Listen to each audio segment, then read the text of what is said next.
Don't miss this episode of Tiny Little Victories, Massive Talk, where poetry meets passion, and every word leaves you longing for more. We're delving into the enchanting world of poetry with the incomparable Jennifer Kite Powell as a guest instead of host. Join us in getting to know her other side.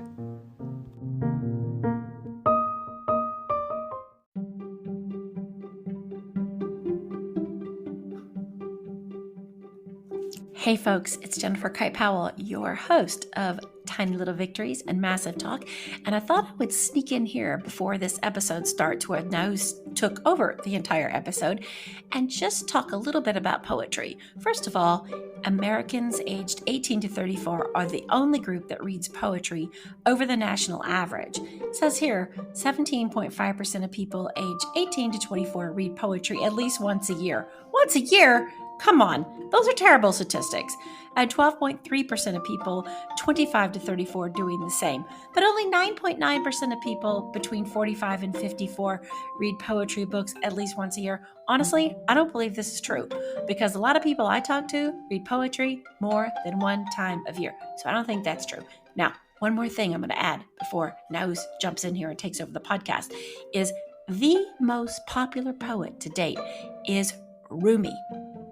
He's popular in Turkey, Azerbaijan, and South Asia, and has become the best-selling poet in the United States. So hey there, if you ever want to get your poetry on, get a couple of books by Rumi, because first of all, they're absolutely beautiful. They're also quite romantic, and they can be very ethereal and a little bit sexual, dare I say? Yes. So there you go, Rumi, the best-selling poet in the United States. And now I'm going to leave so Nose can take over Tiny Little Victories, Massive Talk. Welcome to Tiny Little Victories, and we have another episode of Massive Talk with a co-host, me, Nils Wilbrink, and Jennifer Kite Powell. Woohoo! In the house with Massive Talk. I'm loving this show already, you guys. Yes, because today is about you. Well, you know what? Okay, let's do it. Definitely. I'm just going to introduce you here as Okay. if you're a guest on your own show. How about that? You know what? That's so meta, and I absolutely love it, because why not? And Why not? so we just want to tell everybody that you and I have spent a lot of time lately, really I don't want to tell the listeners, we have spent a lot of time for you guys doing a lot of research and creation of very cool topics, very obscure topics, and thinking about people that could come in as a guest to talk about some of these topics. And we literally have spent hours and hours and hours on the phone creating like this format just for you. And we came up with this. Actually, this is Nose's idea yesterday. So we're mixing it up a lot. And I think that's what Massive Talk is all about. It's like mixing things up a little bit. Absolutely. I think it's great. And there's so much positive energy from this. And I'm really looking forward to some of the guests if they all say yes. No, I mean when they say yes. When they say yes, they're going to. Because just, you and I yesterday, just so everybody knows, we really wanted to get like this guy who's like the son of a super famous person. Mm-hmm. And I think it could be possible. But we're really thinking of some really great people and some interesting people with names like Muffy, which I think would be a very cool guest. Absolutely. I know you're going to laugh. Mm-hmm. I'm not laughing. You're laughing. Yeah. So. Good. Well, I'm just going to kick it off because I'm going to introduce you as if you were unknown to the public, because maybe there are things that people don't know about you. Oh, I hope so. I hope so. Yeah. Here it goes. Okay. Jennifer Kite Powell, you are a multifaceted individual, known for your work as published author, a speculative poet, a flash fiction writer, a tech journalist. You've authored 2 notable books on poetry and hybrid story poems titled Love, Lust, Longing, and Truth, and the other one is Deluge in a Paper Cup, both of which have garnered positive reception. And in those, what I found really nice is your writing style was a blend of a stream of consciousness and then really aimed at evoking emotion and transporting the readers into specific feelings or memories. Oh, I love that. I like that. Yes, you can write my next book's back cover. Awesome. I love that. I have more, but actually, because we are talking more about poetry, I would like Yeah. to start off with that. Like, Okay. what drew you to poetry in the first place? I love that you want to talk about this because I absolutely love, love, love poetry for so many reasons. And just for a long time, I was a closeted poet. Mm-hmm. And I wouldn't really tell anybody that I wrote poetry. I would keep it to myself, or I would just jot it down and I would toss it aside. And feeling like it wasn't a medium that I was qualified to write. Uh, but I always loved it, right? I loved one of my favorite poets. He's an author, but he's also a poet, is Bukowski, Charles Bukowski. And I had like had under my little arm like one of his books, Love is a Dog from Hell, like all through college. And Mm-hmm. after college, it was tattered and torn, and I would read it religiously. And I felt so drawn to the way he wrote as a poet, as a man, as a human. It's also very stream of consciousness that I feel like I realized like, well, this is how I think anyway. This is how I feel anyway. So I just sort of kept to myself until one day a friend of mine actually picked up my notebook and she said, "What is all this?" And I said, "Oh, they're poems that you, these are amazing." So I think sometimes it takes somebody else to push you out of the closet Mm-hmm. to be able to come to the table and say, "Yes, I'm a poet." And now I'm very happy to sit down and very happy to claim, like, yes, I'm a poet. So that's number one. Number two, what drew it to me is because there's so much truth in poetry.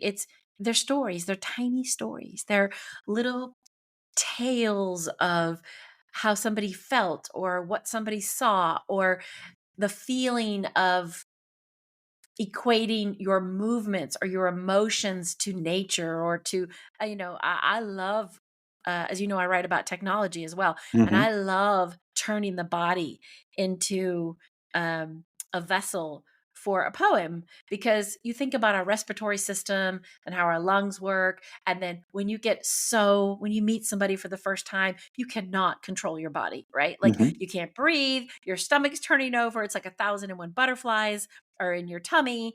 And I love the idea of creating emotion, a very visceral moment for the reader based on something I experienced, as I could tie it back to the idea that our bodies are just machines. And I think that is sort of the freedom of poetry, is that there's no right or wrong, right? It's just about expression. And if you think of, Bob Dylan was a poet before he became a musician. All of his things are poems. And they're beautiful, right? Yeah. It's how he was expressing himself. And I'm gonna like shock people here and say George Michael is also one of my very favorite artists ever. May he rest in peace. I'm shocked. And No, I'm I not. know.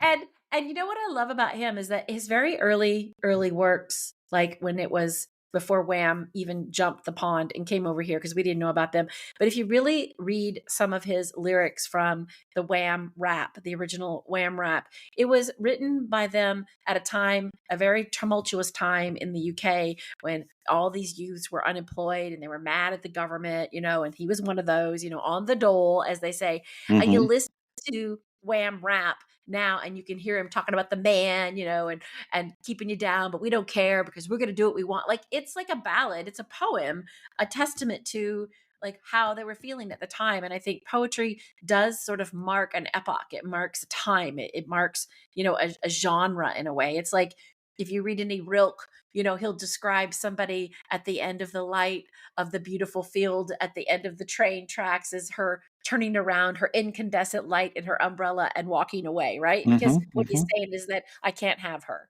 She's leaving. But that was so sexy, like at the time. That's like ooh la la. Yeah. However, that's not how you write, in a sense. No, no, no. No, you are, because I want to bring it back to how Yeah. you do it, because it is very erotic, and you just said about the Mm, truth and writing that, and it being in yeah. the body. So is that something that is that what you felt when you were writing Yes. this? You wrote this in, Yes. when was it, 2017, right? The Yeah, first one. 27. So I guess I wrote most of that book in 2015 to 16. It came out in 2017. It took a while, but yes, I think the Love, Lust, Song, and Truth is an extremely visceral sort of erotic book. I mean, there was a review by it saying it was erotic.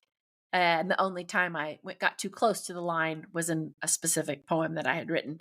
And I guess, I guess I did feel, I know I did. I didn't guess. All of these things are literally actually feelings that I had about men, about how Hmm. I was feeling about men, about some of the sadness that was going on in my life, about the big feelings that you keep inside that maybe you don't even tell your best friend. Because sometimes, when you're going through something, friends are like, okay, here we go again.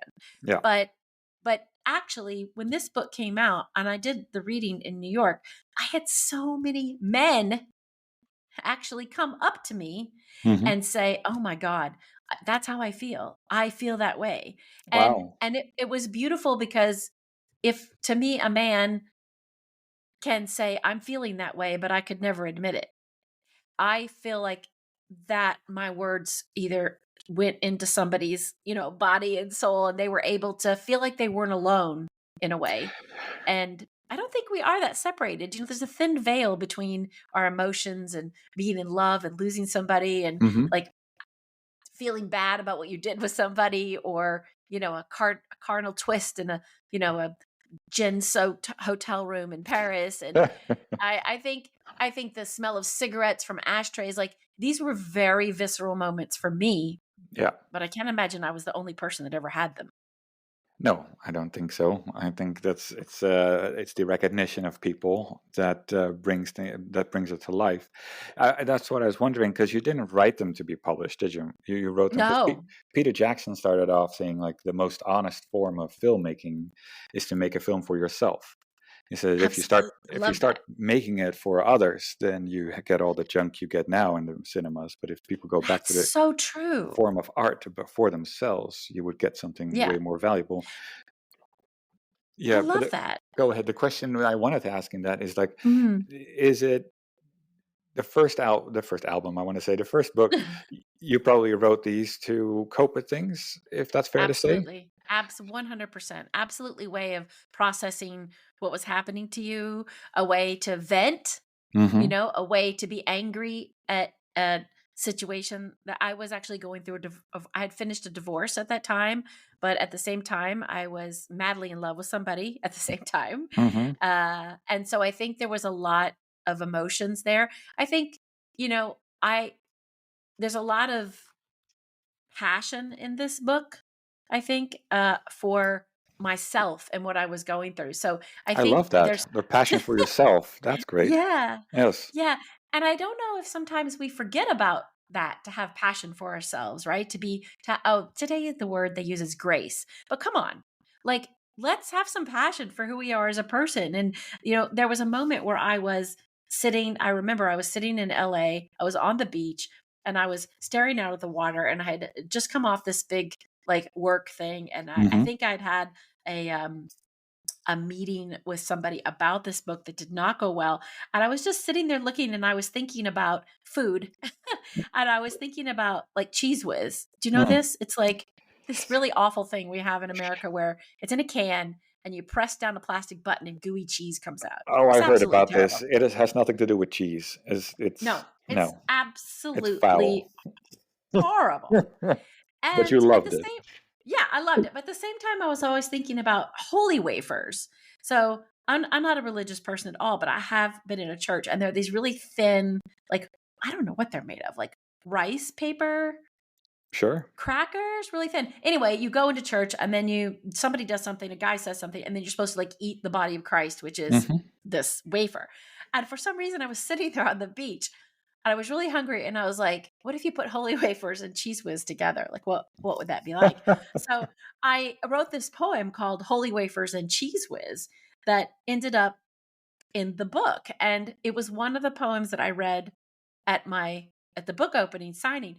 And I had, again, despite the other things about, oh, I didn't feel that way, I had people come up to me about this poem, and I was like, that poem almost didn't make it in the book because it was just me rambling on about like how holy wafers are an unholy marriage, of this D plus science project and home economics class. And it's like, they're salty, but they're bland, they're gummy and they're crisp. And it was just this very big poem about how dysfunctional they are. You can't put anything on them because they're No. so thin. Yeah.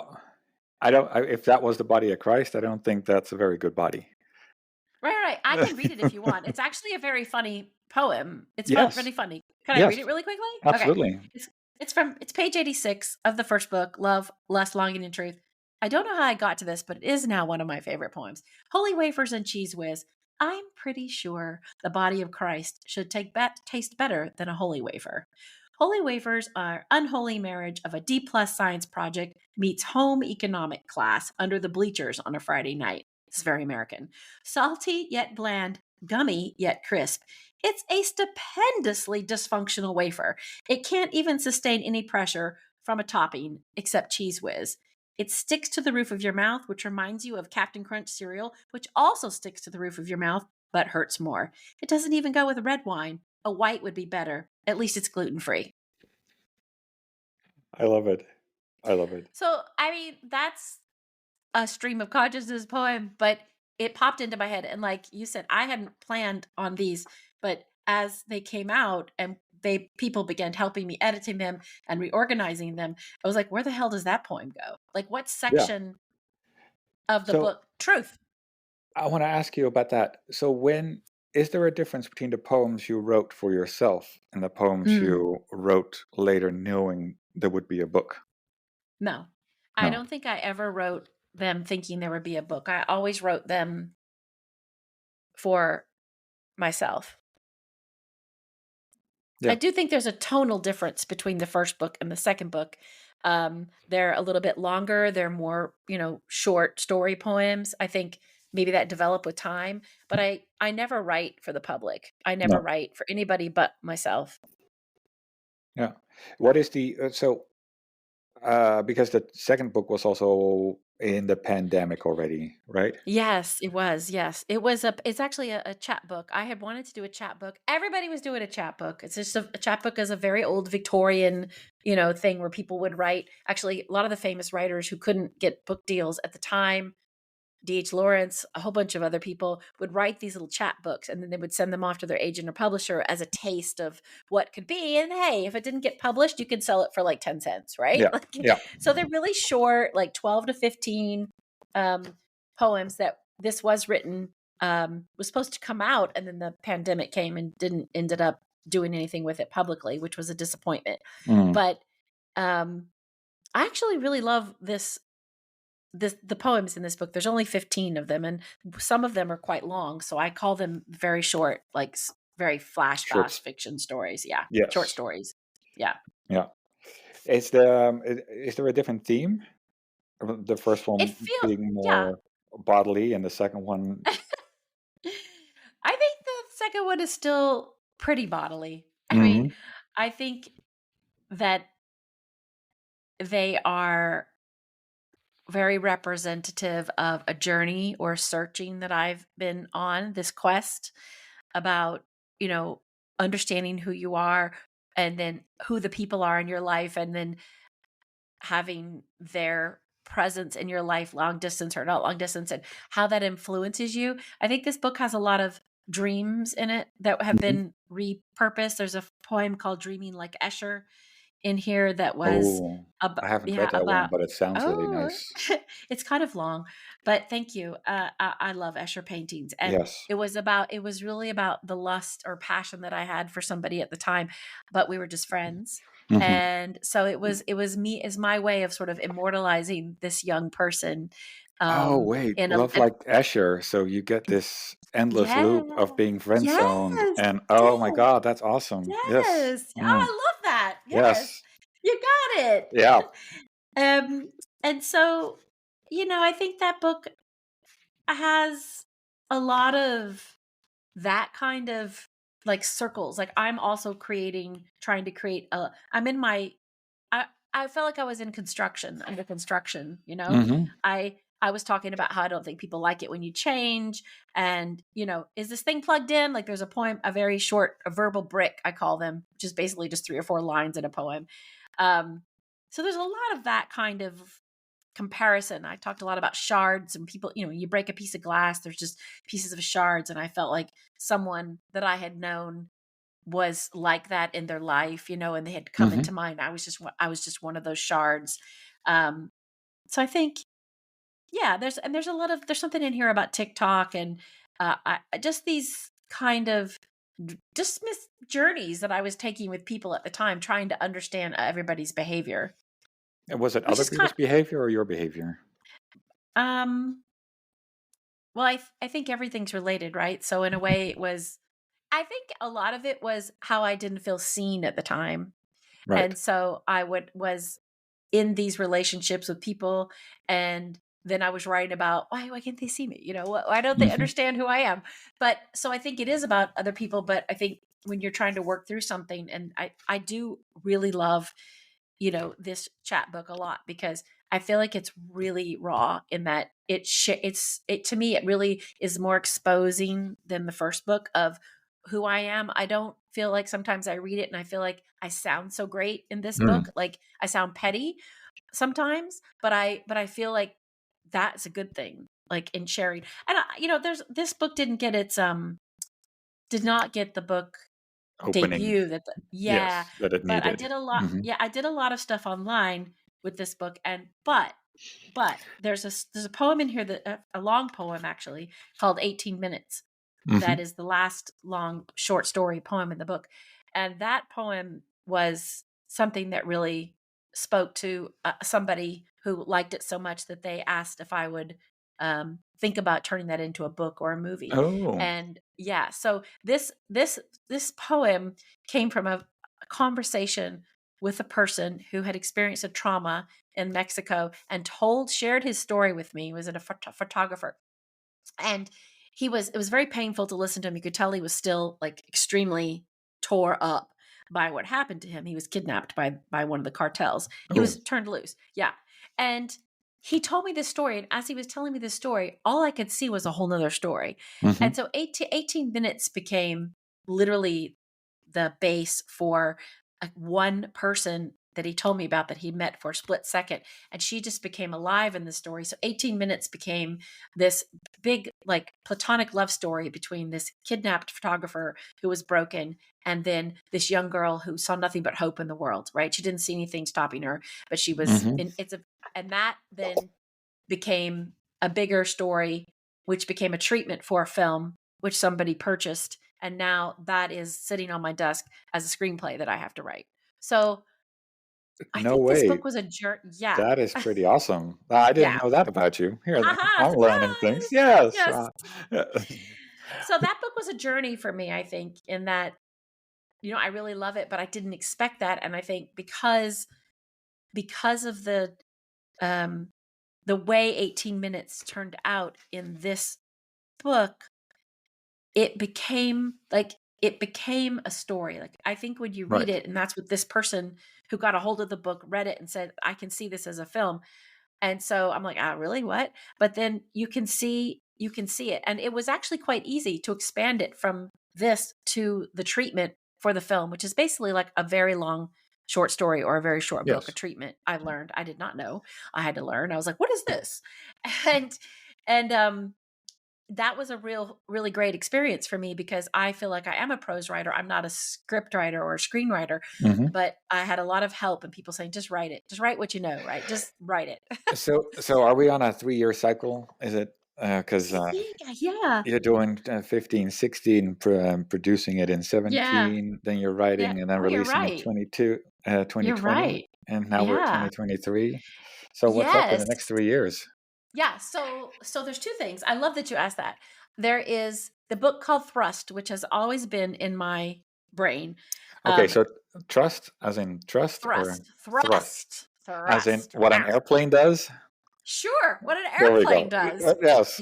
What an airplane does to get moving, what people do in life to encourage themselves to go forward, Hmm. what, you could do in In bed. intimate moment. Yes. Yes, in bed.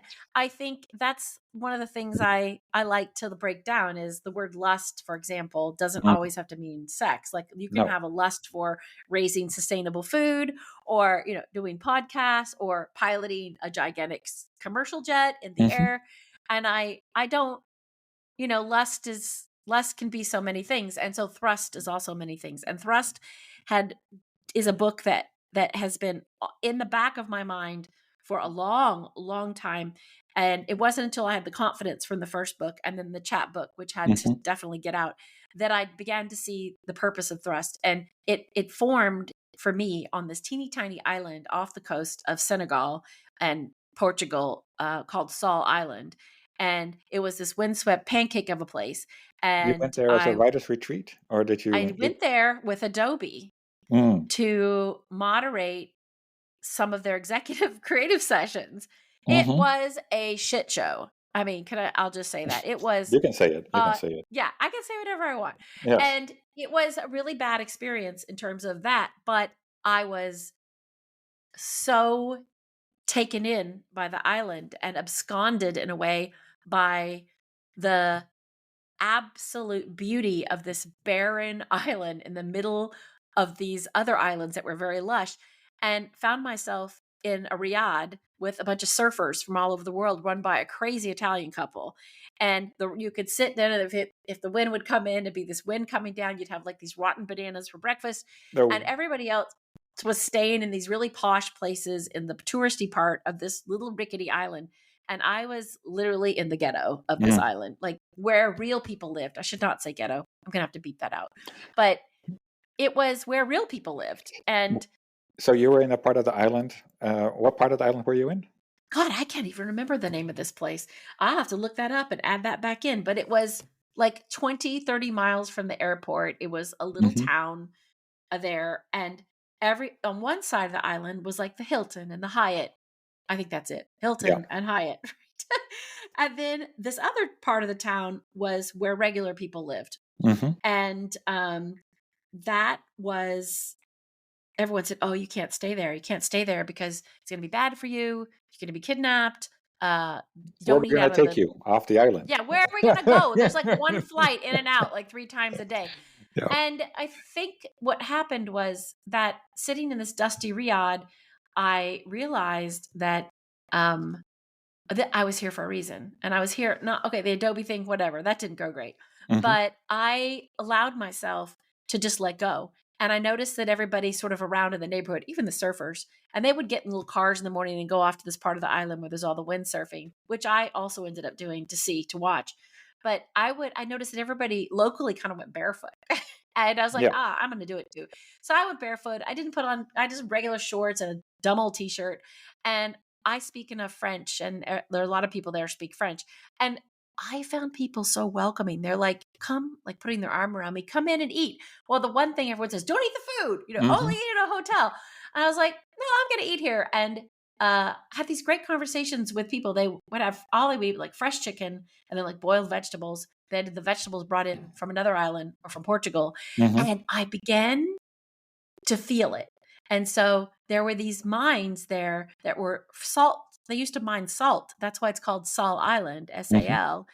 And my little driver said, I'm going to take you out here where you can float in these salt flats, but it's all abandoned. And it was like this beautiful, like big wooden structures with a rusty iron that looked like portals and gates to another world. And then you'd walk up in there and he goes, you're fine, you're fine. And I'd be like, oh my God, am I going to be kidnapped? Am I going to die? Like, what's Mm-hmm. happening? And you enter through these beautiful, almost Peter Jackson type portals, and you're inside of what looked like a hollowed out volcano where all of these former salt flats were. And you could just walk down in there and like float in the salt. And I was Wow. floating, looking at this driver sitting there watching me, checking his clock. Like I thought, I don't know this guy. I don't know this guy at all. You But don't know this is the nothing. most amazing experience. I know Yeah. nothing, right? And he came over and brought me a towel and he said, do you want to see something else? I'm like, yeah, sure. So I really became so free there. I started scribbling, writing. He had to take me to a store and find a notebook. I was just like writing nonstop. Of course, I did run into a man who was also just Mm. crazy photographer off the beaten path. And he showed me a lot about the island that I didn't know either. He had Okay. snakes in his head. I need But he was I need sorry. to ask you a question about that. Okay. So, are certain type of men muses to you? Is Yes. that your Yes. feed off it? 100%. Yes. Ah, I'm only admitting this to you out loud for the first time yep. ever. Mm. Confessions, true confessions. And is it always the same type, or do you go for different ones?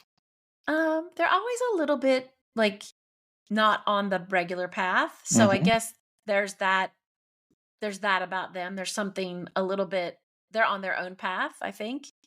They're willing to be free and like not follow conform to things, although maybe when they go back home they conform. I don't know.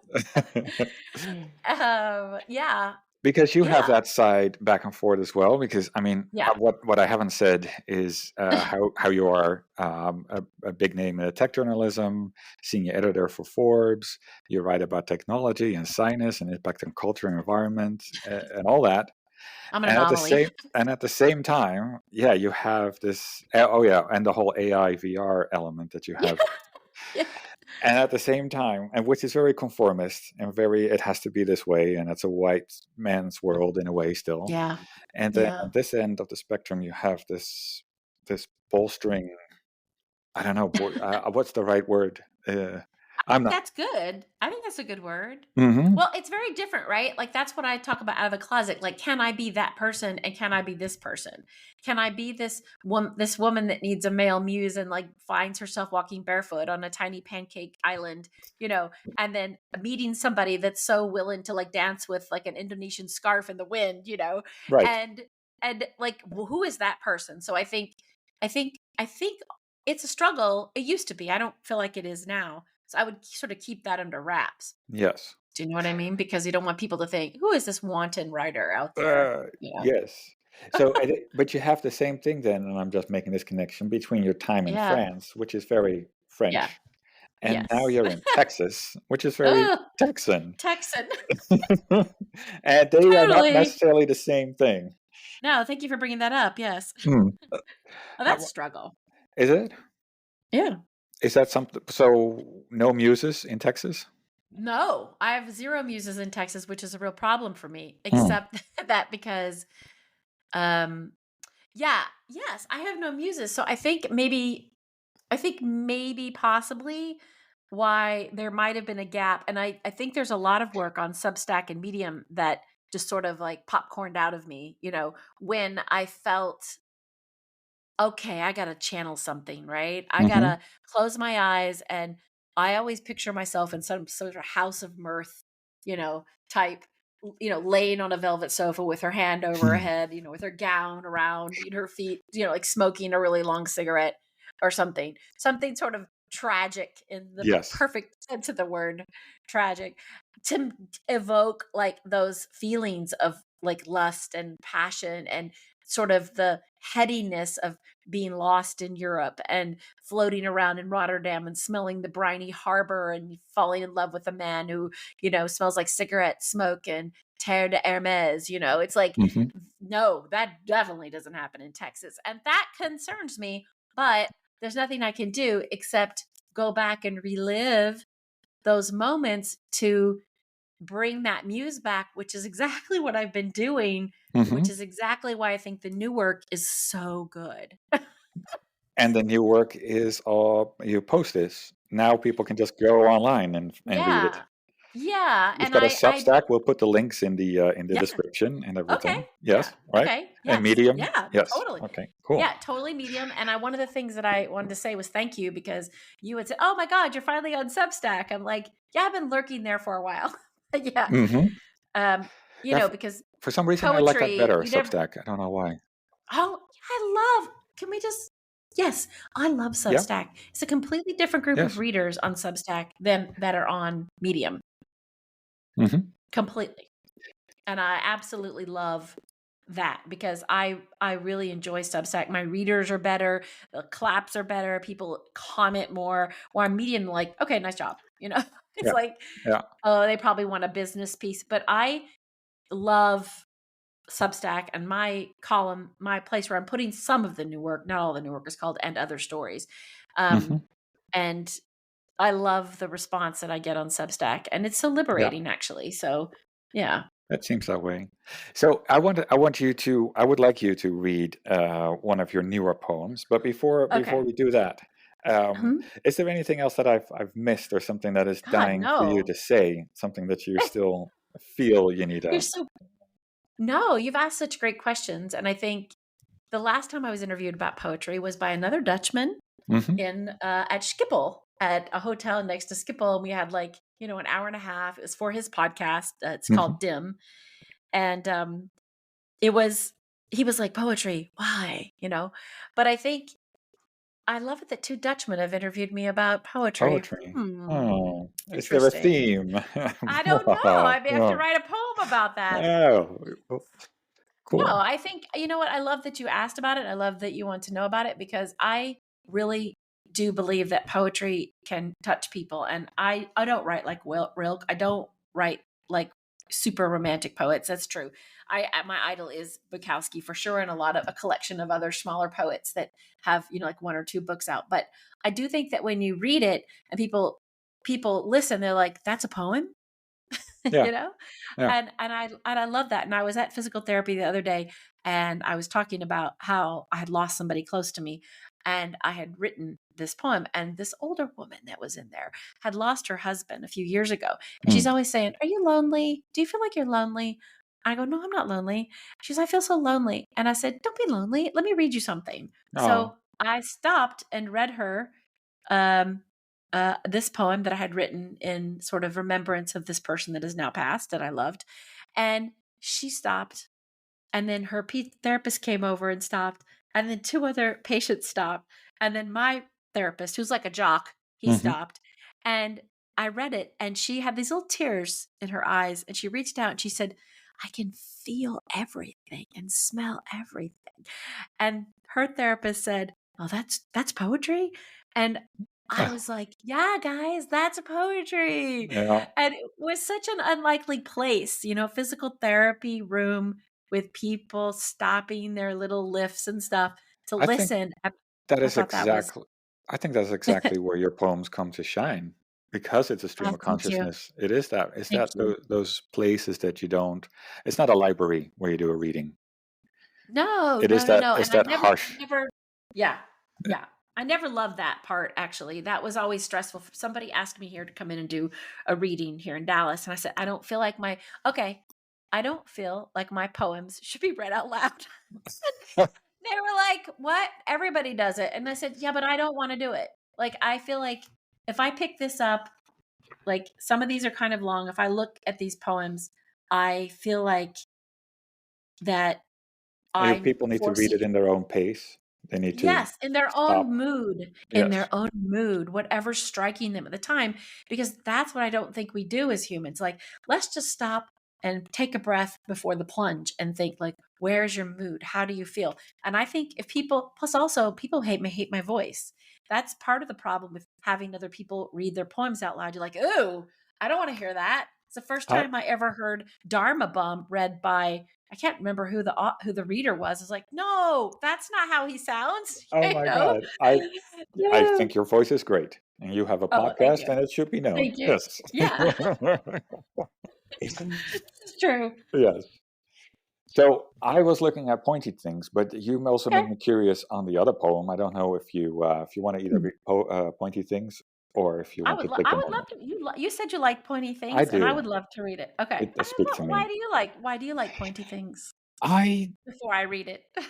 That is a very good question. I think I like the shortness of it, in the sense Mm. of as words that um, convey a certain power, and it kind of flows. It's like a wave. It's the words. Every Oh, I word love that. creates a wave, and that. Yeah, that resonates with me at the moment. Oh, I really love that. Okay, I'm Hmm. going to read it, and I'm going to tell you that there's another poet. Her name is Bernadette Mayer. She is this New Englandy, crusty looking woman with crazy gray hair. And like, she is quite old now. Hmm. And she was a poet that had been around for a long time. I think her last book was produced in 2016. And she was just also very considered to be sort of avant-garde at the time. She doesn't care about fame. But I went to one of her book signings for Working Days, which was in Brooklyn when my book had come out in the same place that I read my book. Mm-hmm. And I remember her, I went up to her and I said, "Oh my God, there's a poem in there." I said, "I just love how it's basically just a list." And she said, "If you can make a list and that's a story that resonates with people, then you're a really fucking good writer." Damn.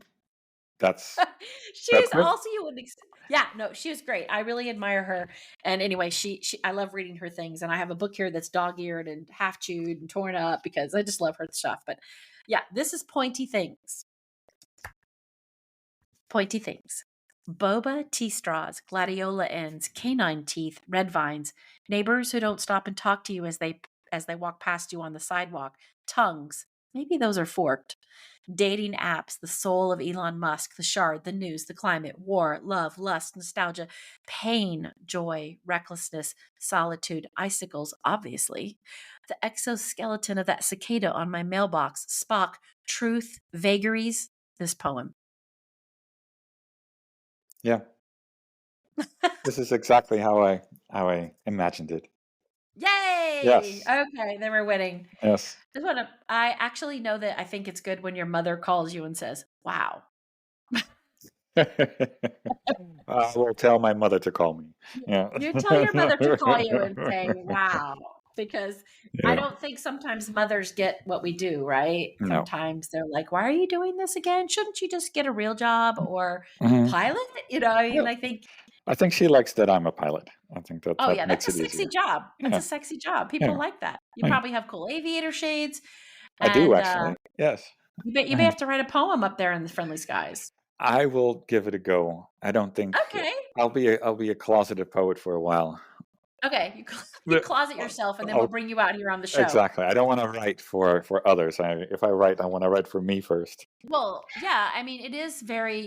I run into a lot of people who actually in Texas. So I did do a virtual reading, and this kid that works in a coffee shop in my neighborhood, because I live like in the city, and I went up to get coffee later, and he was all like shuffling about, like head down and just sort of weird. And I said, "Is everything okay?" And he goes, "I went to your poetry. I heard your, digital poetry reading." I go, "Oh, that's great." And he goes, I'm a poet." He goes, "I'm a poet too."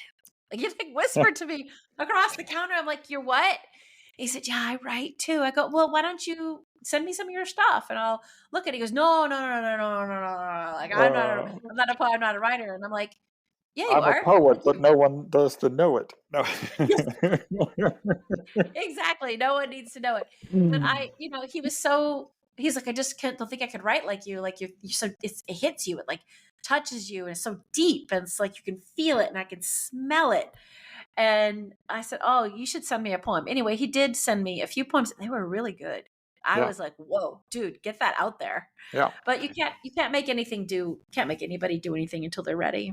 No, and poems, then again, it is in the eye of beholder. A poem is not inherently good or bad, I think. It either Completely. I it love either that. I speaks to love that. you or it doesn't. It And if doesn't. it, It's just like yeah, art. yes, Yeah. great. Well, I want Okay. to thank you for opening up today and letting Oh, the listeners in well, on all that is you on this well, side. thank you for prying me open today. I appreciate it. Absolutely. Can we say that? I guess we can say that. Yeah, it's a non-sexual way, right? Yeah, I love that. It's a non-sexual way. It's a non-sexual way. Oh, this has got to be a topic then for later about why does everything have to always be people talk about sex if it's a man and a woman? Like, why? It's like Harry True. Met Sally. It's like, why? Yes. We should make that a podcast. I think so because I have some business meetings that we did specifically with a man and a woman, Okay. always three of us, All right. because that way Oh, it yeah. was never a date, but we just wanted to Exactly. hang out. Oh, Yes. Yeah. okay. Well, you're going to close us out. You're going to wrap out this episode and take us out of here. I'm gonna take us out of here. I'm not really sure how to Okay. do a closing, but I want to say everyone thank you very much. Bye. Just Bye, kidding. and all the notes will be in the comments, and Yeah, they will be. the next episode is going to be amazing as well. I don't know what it's going to be, Yes. but it is I going to think be it's going to amazing. be on, I think we're going to do it on sleep and dreaming. Oh yes, okay, cool. Yeah. That's the one. Yeah. Perfect. Right. Looking forward to it. And I love you as the host. This is fantastic. I'll just like go have a glass of wine now. Say goodbye to everybody. Yeah. And Enjoy. thank everybody for listening. Yeah. And sharing, because one of the things these listeners are doing is they're doing some serious sharing. So thank you all for sharing. Yes. Sharing is caring. Spread the word. Sharing is caring, spread the word. Okay, on that All right. note, goodbye, everybody. Goodbye. Okay, I can always edit.